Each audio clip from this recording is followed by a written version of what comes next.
Ben demiyorum gazetecilere gösteriyorum. Abla ben söyleyeyim. Ama ben Caner'in burayı aradım. Belki Caner'in yine aradım ben ya.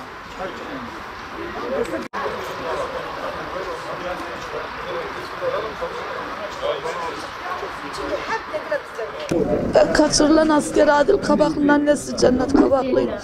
Oğlumuz usta birliğine giderken Ağrı'ya Tunceli Pirmur yolunda alındı. Otobüste silah zoruyla indirilerek alındı.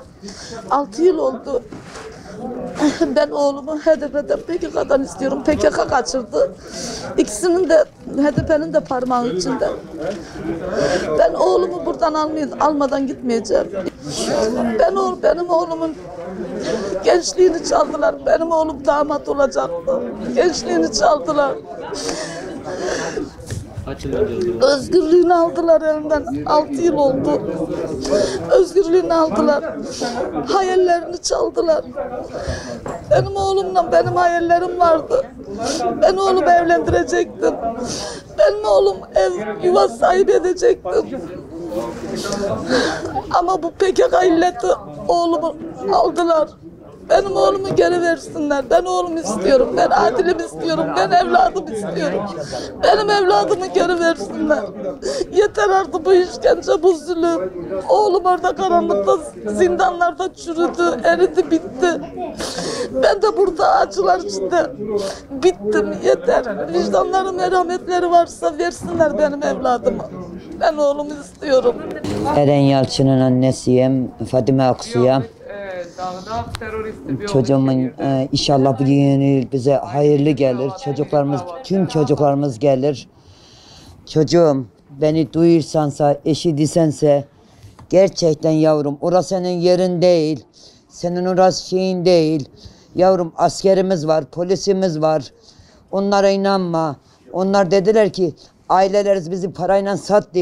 Bizim satacak çocuğumuz yok parayla. Onlar ancak satmayı becerirler. Onlar ancak o teröristliği becerirler. Biz beceremezdik. Çocuklarımızın kafasını karıştırmayın. Çocuklarımıza kötü örneci olmayın. Tüm çocuk ne kadar çocuklar varsa tanır size birbirinize tutuşun gelin. Bak hiç burada bir ceza yok. Hiç burada bir işkence yok. Askerimiz var, polisimiz var. 21 aile teslim oldu çocuğum. Bak gözümün de gördüm.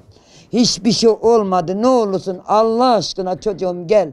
Ben sizin nasıl yetiştirdim bir Allah bilir bir de ben bilirim.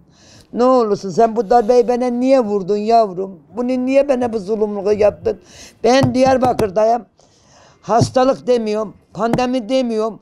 Ama almamış da gitmeyeceğim bu kadar. HDP'den de korkmuyorum. PKK'dan da korkmuyorum. Hiçbirinden korkmuyorum. Korkaydım ben buraya gelmezdim. Bu kadar değilim. Herkes duysun bunu. Oradan arkadaşıymış, o çağırmış götürmüş. Ben bunu yeni öğrendim. Şok oldum. Biri kızımış, biri erkeğiymiş. O kendini iyi bilir.